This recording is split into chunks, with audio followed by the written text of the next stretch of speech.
Kementerian Kesehatan mengeluarkan keputusan Menteri yang berisi panduan pencegahan dan pengendalian COVID-19 di tempat kerja, perkantoran, dan industri. Di tengah pandemi COVID-19, sejumlah sektor industri termasuk otomotif turut merasakan dampak pandemi. Sebelumnya dilaporkan terdapat 11 perusahaan yang sejumlah karyawannya terpapar COVID-19. Industri pariwisata merupakan salah satu industri yang paling terdampak penyebaran virus corona. Assalamualaikum warahmatullahi wabarakatuh. Perkenalkan, nama saya Eka Suci Damayanti, mahasiswi S1 Keperawatan Universitas Sultan Ageng Tirtayasa. Pada video kali ini, saya akan membagikan informasi mengenai surat edaran Keputusan Menteri Kesehatan Republik Indonesia nomor HK.01-328-328-2020 tentang panduan pencegahan dan pengendalian COVID-19 di tempat kerja, perkantoran, dan industri dalam mendukung keberlangsungan usaha pada situasi pandemi. Berikut adalah videonya.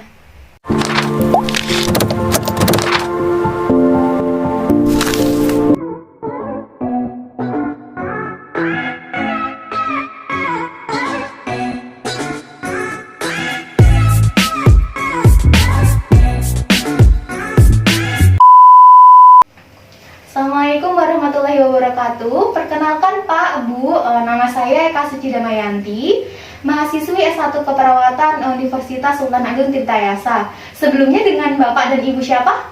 Siti Fadila. Iya, dengan Bapak siapa? Pak Sugeng. Oke, Pak Sugeng dan Ibu Siti Fadilah ya? Ya, Iya, Bapak dan Ibu kalau boleh saya tahu nih, sekarang kesibukannya lagi apa sih? kerja. Oh, kerja. Kalau Bapak? Kerja. Oh iya, berarti dua-duanya kerja ya? Oke, baik Pak. Jadi di sini nih Pak, saya mau berbagi informasi mengenai panduan pencegahan dan pengendalian COVID-19 di era pandemi di tempat kerja. Nah, ini tuh nanti yang saya kasih informasi nih ya, ini tuh sudah ada di edaran yang diberikan oleh pemerintah Pak Bu. Jadi saya yakin juga nih pasti di tempat kerja Bapak Ibu beberapa sudah dilakukan. Karena memang zamannya kan sedang pandemi ya, jadi pasti tuh beberapa yang nanti saya sampaikan itu pasti sudah dilaksanakan di tempat kerja Bapak Ibu. Jadi kita berbagi informasi saja ya Pak Ibu ya. Oke, langsung kita mulai saja ya. Oke, sebelum membahas lebih lanjut mengenai bagaimana cara penanganan COVID-19 di tempat kerja, sebelumnya kita akan bahas dulu mengenai definisi COVID-19. Nah, sebelumnya nih Pak Bu boleh dibaca-baca dulu, dilihat dulu. Ya, jadi di kertas tersebut dia tersedia ada namanya definisinya, apa itu COVID-19 sebelumnya ya. Nah, kita mulai dulu dari definisi COVID-19. Jadi, penyakit virus corona atau yang biasa kita kenal dengan COVID-19 adalah penyakit menular yang disebabkan oleh virus. Virus ini menyerang sistem pernafasan. Jadi, virus corona ini Pak Bu ini tuh menyerang sistem pernafasan kita. Nah, kita lanjut ya. Selanjutnya ada cara penularan COVID-19. Bapak Ibu sudah tahu belum bagaimana cara penularannya? Belum. Belum, oke belum ya. Jadi COVID-19 ini virusnya ini menyebar melalui cairan tubuh, misalnya percikan dari air ludah gitu ya Pak Ibu ya. Jadi itu kalau misalnya bahasa kerennya gitu biasanya disebutnya dengan droplet. Jadi menyebarnya itu melalui droplet. Nah, penyebaran droplet itu gimana sih bisa masuk ke tubuh kita? Jadi kalau misalnya droplet tersebut masuk ke tubuh kita itu misalnya nih ada saudara atau teman kita yang sedang terpapar COVID-19. Terus kita nih ngobrol sama dia, kita salaman. Nah, itu kan kita bisa terkena ya dari dropletnya itu. Nah, nanti droplet tersebut ya Pak Bu ya, nanti kan terhirup nih. Kalau enggak tangan kita habis salaman tadi ya. Nah, nanti megang bagian mata, hidung, dan juga mulut misalnya. Nah, nanti droplet tersebut nanti akan masuk nih Bapak Ibu ke bagian hidung.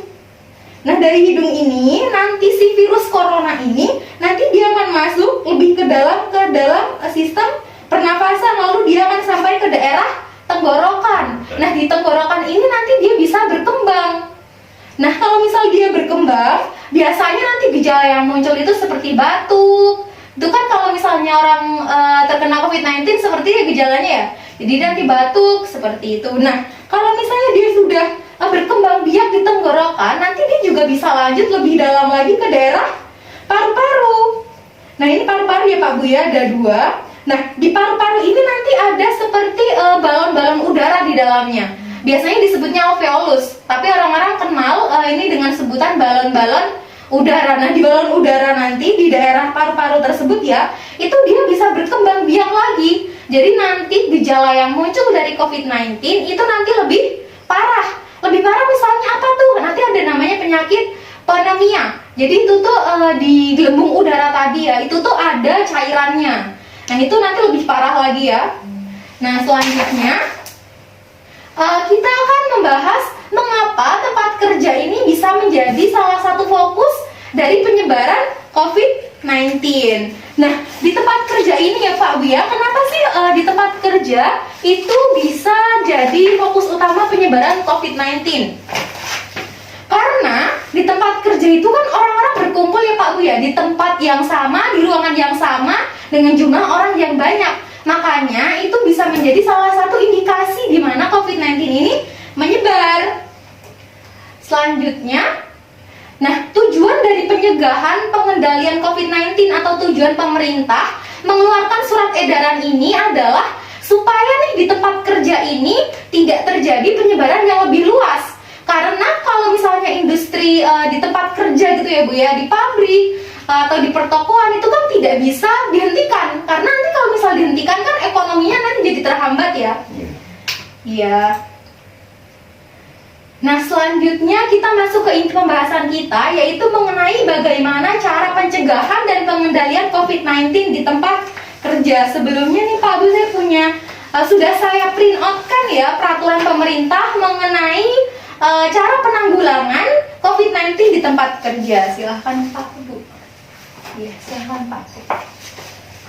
Oke, kita lihat-lihat dulu ya Pak Bu ya, dari surat edaran dari pemerintah tersebut. Nah, di depannya nih ada landasan-landasan mengapa peraturan ini diterbitkan. Selanjutnya kita buka halaman 2 lembar selanjutnya. Maaf, 3 lembar lagi ya. Jadi kita buka 3 lembar. Nah, di dalam situ nih ada tulisannya bagaimana cara penanganannya selama PSBB dilakukan dan bagaimana sih cara pengendaliannya di tempat kerja. Ada banyak sekali ya Pak Bu, itu ada poin 1, 2, 3, 4, di belakang juga masih banyak sekali.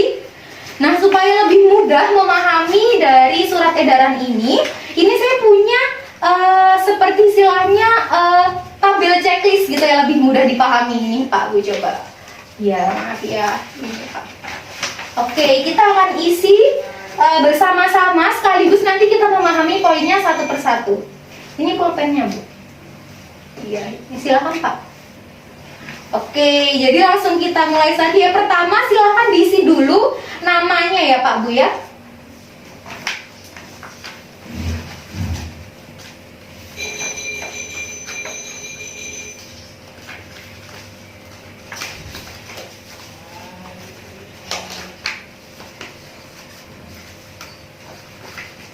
Oke, sudah ya. Selanjutnya nih kita langsung masuk ke poin pertama. Tadi di surat edaran sebenarnya tuh sama ya Pak Bu ya, isinya dari format ini yang sudah saya berikan dengan yang di surat edaran tuh sama, supaya saja ini lebih mudah kita diskusikan gitu ya. Jadi yang poin pertama adalah, apakah di perusahaan tempat Bapak Ibu ada tim penanganan COVID-19? Ada tidak? Kalau misalnya ada, silakan di checklist pada kolom yang iya. Tapi kalau misalnya tidak ada, silakan di checklist di kolom yang tidak. Silahkan diisi. Oke, sudah diisi ya. Selanjutnya kita lanjut ke poin selanjutnya yang nomor 2, yaitu apakah di perusahaan tempat Anda bekerja membatasi jumlah pekerja yang hadir. Misalnya jumlah pekerja yang hadir itu 50% dari sebelum adanya pandemi COVID-19. Jika iya, silakan checklist di kolom iya, dan misalnya tidak, silakan checklist di kolom tidak. Sudah Bapak Ibu? Udah. Oke, kita lanjut ke yang nomor 3. Apakah Anda melakukan check-in pada aplikasi Peduli Lindungi sebelum masuk ke dalam perusahaan tempat Anda bekerja? Iya. Nah, jadi check-in di Peduli Lindungi itu untuk mengetahui ya, bagaimana sih kerumunan yang ada di suatu gedung tempat perusahaan itu ada gitu ya. Selanjutnya nomor 4, apakah di pintu masuk perusahaan tempat Anda bekerja dilakukan pengukuran suhu? Iya. Oke. kita lanjut lagi ke yang poin keempat, kelima. Apakah di perusahaan tempat Anda bekerja diwajibkan menggunakan masker? Oke, sudah kita ketahui kalau penggunaan masker ini memang berfungsi sebagai proteksi diri kita ya, supaya tidak tertular dari COVID-19. Nah, penggunaan masker ini Bapak Ibu harus dilakukan dari pas pertama kita keluar dari rumah. Jadi setiap kita keluar rumah sampai tempat kita bekerja, sampai kita pulang nanti, kita harus tetap menggunakan masker. Nah, penggunaan masker ini tidak bisa satu masker digunakan dari pagi sampai sore sampai pulang, tidak bisa, tidak boleh ya Pak Bu ya. Jadi itu harus diganti maskernya setiap beberapa jam sekali. Nah, biasanya kan kita kalau pakai masker, kalau kerja maskernya seperti ini ya. Nah, ini tuh sebenarnya sudah bisa melindungi kita, tetapi lebih baik lagi apabila penggunaan masker itu didobel Pak Bu, menggunakan masker kain. Jadi maskernya double ya, masker medis dan juga masker kain. Nah, kita lanjut lagi ke pembahasan selanjutnya, yaitu apakah tersedia sarana cuci tangan di perusahaan tempat Bapak Ibu bekerja? Iya. Oke, sebelumnya Bapak dan Ibu sudah bisa belum cara mencuci tangan yang baik dan benar? Sudah tahu caranya belum? Belum. Belum. Oke, kalau misalnya belum, saya berikan informasi ya bagaimana cara cuci tangan yang baik dan benar. Nah, cuci tangan ini sebenarnya bisa dilakukan ketika menggunakan air mengalir atau sabun, tapi bisa juga menggunakan hand sanitizer. Biasanya kalau misalnya sedang berpergian, orang-orang atau masyarakat lebih suka menggunakan hand sanitizer karena lebih simple ya, soalnya tinggal masukin aja ke tas, bentuknya kecil gitu ya. Nah, misalnya ya, saya contohkan bagaimana caranya menggunakan cuci tangan menggunakan hand sanitizer. Pertama pastinya disemprot dulu ya Pak Bu ya, disemprot dulu. Nah, setelah itu gerakannya itu ada 6 langkah. Yang pertama adalah memutar tangan. Bapak Ibu mau langsung coba tidak? Langsung coba ya nih, coba tangannya saya semprotkan dulu. Baik, silakan Pak. Iya, yang satunya. Oke, langsung kita mulai ya. Pertama adalah memutar atau diratakan dulu nih hand sanitizer-nya. Selanjutnya adalah membersihkan sela-sela jari. Ini adalah step yang kedua. Nah, yang satunya lagi kanan kiri ya. Nah, step ketiga adalah membersihkan sela-sela jari, seperti ini gerakannya. Ya, betul. Yang ketiga seperti, yang keempat adalah membersihkan ini Bu, seperti ini. Gerakannya seperti mengunci ya, seperti ini. Iya, mengunci. Iya, betul, seperti itu. Gerakan selanjutnya yang nomor 5 itu adalah membersihkan jempol. Jadi seperti ini ya gerakannya, seperti ini. Ini jari jempolnya seperti ini, dibersihkan dengan cara memutar. Oke. Nah, seperti itu. Ujung-ujung jari, caranya seperti apa? Seperti ini, diputar. Oke, setelah diputar, yang satunya gantian. Nah, biasanya nanti suka kebalik nih gerakan pada saat dia memutar ujung kuku dan juga memutar atau membersihkan daerah jempol. Sudah bisa berarti sekarang cara cuci tangannya ya. Selanjutnya kita lanjutkan ke step selanjutnya, yaitu apakah terdapat poster edukasi cara mencuci tangan di tempat perusahaan Bapak dan Ibu bekerja? Ada tidak Ibu poster-poster yang menunjukkan gimana caranya cuci tangan yang baik dan benar seperti yang sudah saya contohkan tadi? Ada, oke. Selanjutnya ya Pak, Bu, apakah Anda melakukan physical distancing dalam semua aktivitas kerja dengan jarak minimal 1 meter? Iya.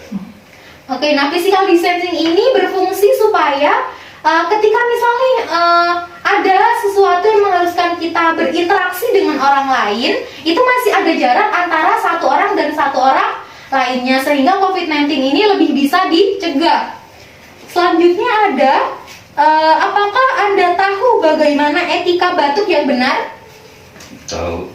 Nah, jadi bagaimana Pak etika batuk? Jadi etika batuk itu seperti tata cara batuk yang benar. Jadi kita tuh nggak boleh tuh batuk sembarangan, tuh nggak boleh. Gimana caranya etika batuk yang baik dan benar? Biasanya gimana tuh kalau misal orang batuk? Ditutup. Iya benar, ditutup. Nah, nutup ini bisa menggunakan tisu. Jadi bisa menggunakan tisu ya Pak Bu ya. Misal ini tisunya bentuknya seperti ini. Nah, ketika batuk, tisunya ini digunakan untuk menutup mulut. Jadi pas kita batuk nanti ditutup. Nah, bisa juga misalnya nih kita lagi di luar dan kita tiba-tiba mau batuk, kan tidak ada tisu ya. Nah, nanti bisa juga menggunakan lengan baju. Jadi nanti batuknya seperti ini ya, ditutup menggunakan lengan baju. Oke, kita lanjutkan pertanyaan yang terakhir ya. Apakah di perusahaan tempat Anda bekerja dilaksanakan olahraga bersama sebelum bekerja, tetapi dengan tetap menjaga jarak aman? Ada. Oke, jadi di perusahaannya dilakukan olahraga bersama dengan menggunakan atau tetap mematuhi protokol kesehatan ya. Nah, jadi seperti itu tadi inti dari surat edaran pemerintah mengenai bagaimana cara penanggulangan COVID-19 di tempat bekerja. Sekarang Bapak Ibu sudah tahu kan ya mengenai bagaimana caranya tadi? Oke, sudah tahu. Sebelumnya apakah ada yang ingin ditanyakan? Ada. Apa Pak?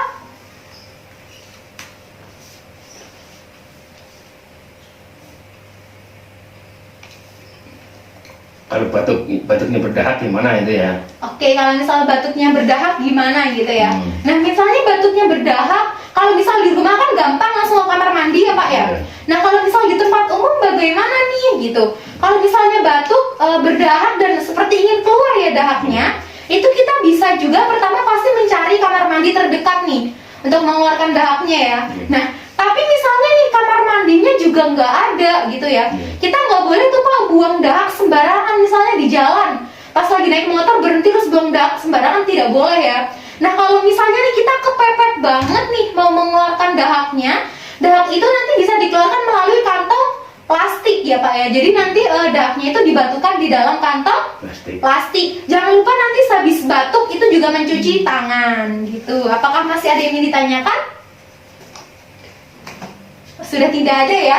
Kalau misal sudah tidak ada, akan saya tutup. Sebelumnya boleh saya minta lagi formulir yang sudah diisi?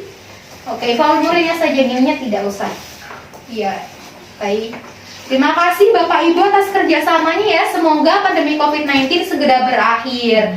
Oke, karena sudah selesai, saya pamit undur diri. Terima kasih kerjasamanya. Assalamualaikum warahmatullahi wabarakatuh. Waalaikumsalam warahmatullahi wabarakatuh.